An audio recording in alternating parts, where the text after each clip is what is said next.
Pisces. What sort of connection is this between the both of you that's bringing the two of you together? Okay, you've got a let go connection here, which is quite interesting. Now, the number associated with the let go card is the number 9, which is a number of completion and fulfillment. Now, I'm not sure. I mean, this could go one of two ways, Pisces. A, this could be that this person comes in and helps you heal and move on from someone that you're supposed to be letting go of, at least for now. Or this could be signify that this relationship isn't destined to be the long term. You're destined to let each other go, but emotionally you'll prevail. You've got the beautiful Ace of Swords here. So what I love is that you'll come out stronger, but you'll also remove negative parts of yourself and this person at the same time. Now, just because the let go card has come up, it doesn't mean that this relationship can't be long term. It absolutely can, but it's going to be dependent on other factors in the relationship: desires, needs, wants, compatibility, and feelings. Okay, most importantly, emotions, as the blue dictates the card here. So I do love that it does resemble an Ace of Swords, because I feel like in a way the two of you will fight for each other.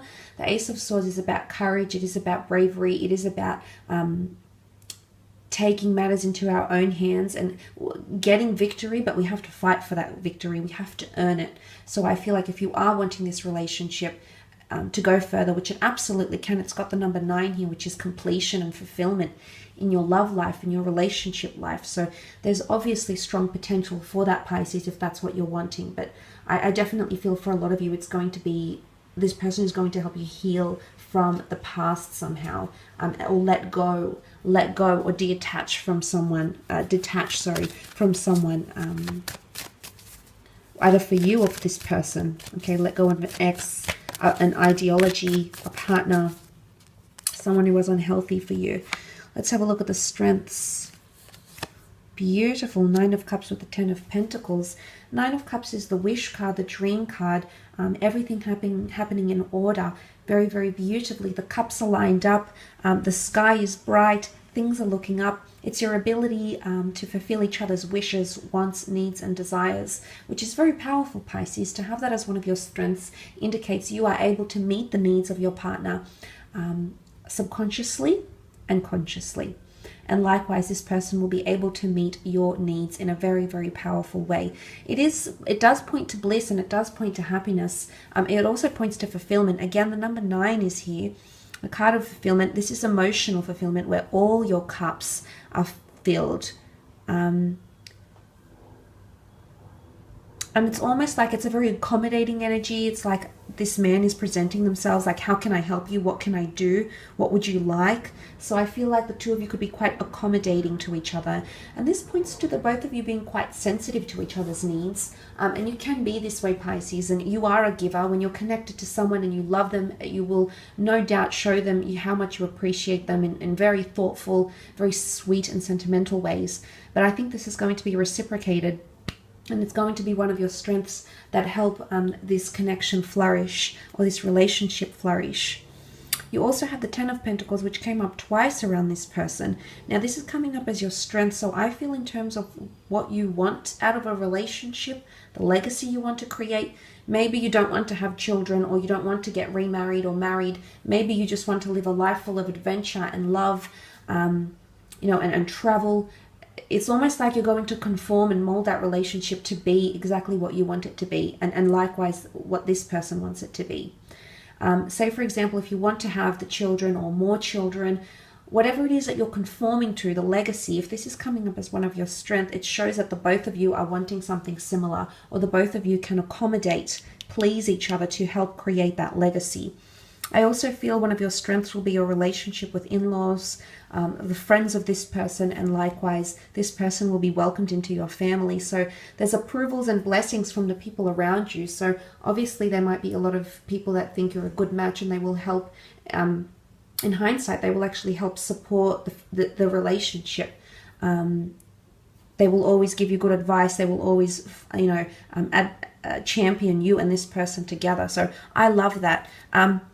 Also, if this person has children or family, I feel like it's going to be one of their strengths, because it's going to showcase how committed this person can be to you and what they're capable of giving. Okay, if they've done it before, they can do it again with you. So, or vice versa. So that is quite powerful with that Ten of Pentacles energy. I also feel like career, creative pursuits, the both of your career can complement each other, and you may assist each other in that as well.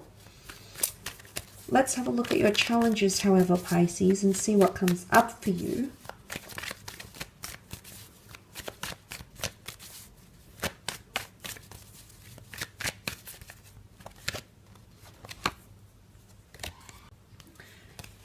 Judgment card. And the Four of Cups. Okay, judgment in this context, it's being too judgmental or too critical in a relationship. Maybe it's how critical you'll be of yourself in this relationship, Pisces, or it's critical of this other person and vice versa. So this is something you're going to have to be aware of, how you pass judgment. You know, oftentimes we do this in relationships, whether it's because the flaws of our partner mirror those of ourselves, whether it's because we want them to be a better person and we're guiding them, and sometimes there's good intention, sometimes there's intention to change a person. Regardless, judgment comes in many forms, both good and bad. But if we're reading it in a context of challenge, then the way you receive or give out judgment could be an issue, or the way this person receives or gives out judgment towards you could be an issue. There is a family here, so if this person has a past, as in like if they've been married before or they have children from another person, there could be issues here, okay? There could be issues about the past. A family, exes might come into the picture here. It could also be making judgment calls.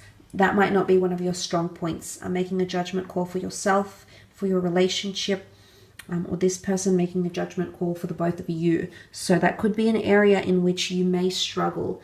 There's an angel here, and it almost like it's the angel Gabriel that's heralding some news. And you see this family they're coming out of their box here. So I feel as though if it's someone you're dealing with that hasn't had a relationship in a long time, or if you've been a bit of a hermit in your love life, if you've been withdrawn, that can come back up, okay? Because these people are emerging from the coffin here. So they've been in a bit of a slumber, and suddenly they're not making the right judgment calls when it comes to love, or they're making too many judgment calls because they haven't been in a relationship for a long time. And that can happen. You know, the mind can forget, the heart can forget just how to conduct ourselves in a relationship, or how to be the best partner when we've been alone for so long. So that could be an issue for either yourself or this person. Also, the Four of Cups is here. Now, this is surprises, enlightenment, learning. It is unexpected things. So surprises or spontaneous things could be, there'll be things that surprise you. Or it could even be narrow-mindedness. I say narrow-mindedness because this person is concentrating on the Three Cups, because he can't acknowledge that there's something else here that's being offered to him. So he can't acknowledge because he chooses not to, or he can't acknowledge because he's not at that stage where he's enlightened enough to do so, Pisces. So it could be you, it could be this person, could also be with feelings. Something about acknowledging feelings or expressing these feelings could be a bit of an issue, could be a bit troublesome. Because it's not, these feelings aren't acknowledged, although they're coming from the hand of God, and this is the tree of life. I sense that it might have something to do with emotions, failing to acknowledge, or narrow-mindedness, not being open-minded enough to please the other, or to understand the other, or to fight for the other, or not assessing, not managing things well because you can't see the perspective of the other person, or you choose not to see the perspective of the other person. So I mean, there could be a connection here for some of you with that. But it could be something to do with surprises or things that are withheld. It could even be secrets. I don't think so. I think it's more to do with emotions and narrow-mindedness. I mean, that can change, but it needs to change with time. You can see that he's sort of thinking, his body language is quite cross, so it's closed off, it's defensive, or he's trying to soothe himself. oftentimes the hands crossed could be a sign of defensiveness, that we don't accept what the other is saying. But it can also be a gesture of self-soothing of, okay, well, this person is saying something and I need to console myself. So it could be self-consolation, failure to console the other person. Maybe that might have something to do with it. Could be a reason as to why. I will leave it at that though, Pisces. I just want to thank you again for tuning in.